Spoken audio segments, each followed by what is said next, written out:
Alright, welcome everyone. Today we're jumping right into algebraic expressions. Now this is a topic you absolutely have to know for your WAEC, JAMB and NECO exams. So let's make sure you're ready to totally nail it. Hey everyone, I'm your math guide and I'm going to be right here with you every single week, all the way up to your exams. We'll be breaking down all the tricky topics you need to know. My whole goal? It's pretty simple really. I want you to walk into that exam hall feeling totally confident. So first things first, what exactly is an algebraic expression? Well, you can just think of it as a math phrase, It's got a mix of numbers, variables like your classic X or Y, and your everyday operations, adding, subtracting, multiplying, and dividing. Getting this down is the foundation for like a huge number of problems you're going to see on your exams. And hey, a quick tip. If you really want to stay sharp, you should subscribe to www.examkp.com/surebanker. We drop daily WAEC and JAMB exam questions with explanations. It's a great way to keep ahead of the curve. Okay, let's go back to it. All right. Let's open up what I like to call the algebraic toolkit. These are your 4 key operations. Seriously, think of these as your essential gear for handling any algebraic expression they throw at you. So what's in this toolkit? First up, we've got addition and subtraction. Easy peasy, right? You just combine like terms. Then there's multiplication, and for that, we'll be using the distributive property, FOIL. For division, and this is a big one, the trick is to factorize first before you even think about cancelling stuff out. And last but not least, factorization itself, which is really just about rewriting an expression as a product of its factors. Let's see these tools in action. Okay, now for the fun part. Let's head to the proving ground.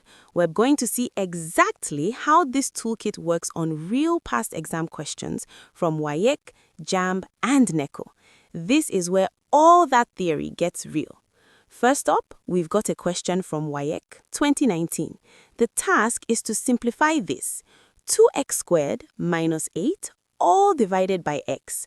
Now, I know it might look a little intimidating, but trust me, we're just going to break it down step by step. All right, let's solve this thing. Now, here's the number 1 most important rule, and I want you to burn it into your brain. You cannot just cancel out that x on the bottom with the x squared on the top. No. You absolutely have to factor the numerator first. So step 1, we look at the top. 2x squared minus 8. What do they have in common? A 2. So let's pull that out. That leaves us with 2 times x squared minus 4.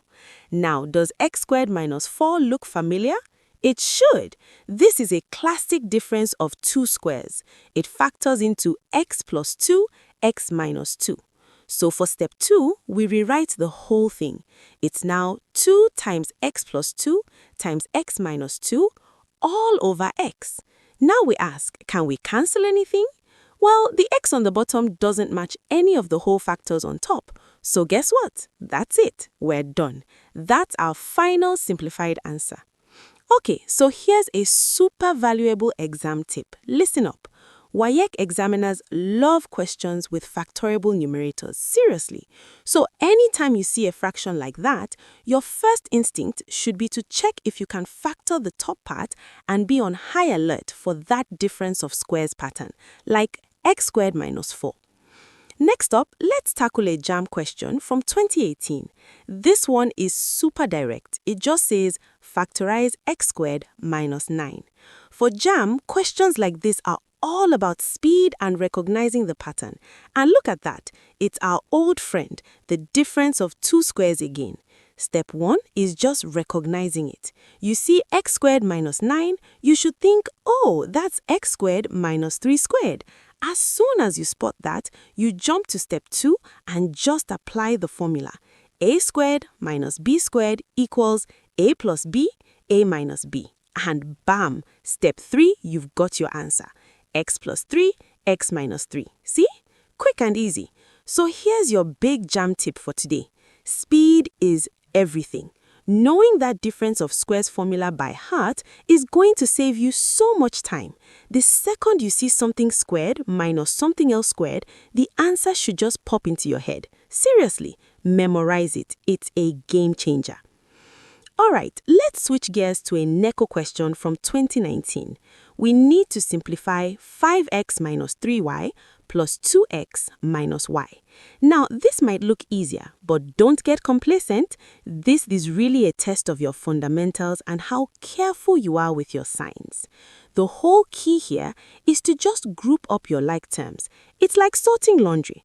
First, let's grab all the x terms. We've got a 5x and a positive 2x. Put them together, you get 7x. Simple. Now for the y terms, and you've got to be careful here. We have a negative 3y and a negative y. Remember, that negative y is really a negative 1y. So, minus 3 minus 1 gives you minus 4y. Put it all together, and our final answer is 7x minus 4y. And that brings us to your NECO exam tip. They love to throw in those negative terms just to try and trip you up, to see if you are really paying attention. One tiny mistake with a plus or minus sign and the whole answer is wrong. So my advice, be methodical. Group your terms carefully and always double check your signs. Whew, okay, we've gone through real questions from all three big exams. So let's wrap this part up with a nice strategic cheat sheet. Think of this as the absolute must-know rules from everything we just covered. So let's recap. For addition and subtraction, you only combine like terms. Can't stress that enough. For multiplication, especially with binomials, use FOIL. For division, and this is a big one, the golden rule is always factorize before cancelling out. And finally, with factorization problems, always be on hunting for a greatest common factor or our old friend, the difference of two squares. Now, if you're serious about taking your prep to the next level, if you really want to increase your chances strategically, we've actually created something called Sure Banker to give you that critical advantage. You can get access to it right now at www.examkp.com/surebanker. Look, it's all about passing with confidence and studying with intelligence. Don't just hope for the best, give yourself the tools you need to succeed. All right, we've covered a ton of ground today, but your journey to success isn't over. So let's talk about how you can stay connected and keep moving forward. So if this lesson helped you out today, do me a favor and hit that like button. It helps you save it for later. And why not share it with your classmates? You know, helping each other out is a great way to learn. And of course, make sure you subscribe to the channel for our weekly lessons. And for tons more practice, head over to www.examkp.com. Okay, I want to leave you with a question to get you started. Think about those specific exam tips we talked about. The one for WAEC, the one for JAMB, and the one for NECO. Which one are you going to start using in your practice today? Let me know. Keep up the great work, keep practicing, and I will see you in the next lesson.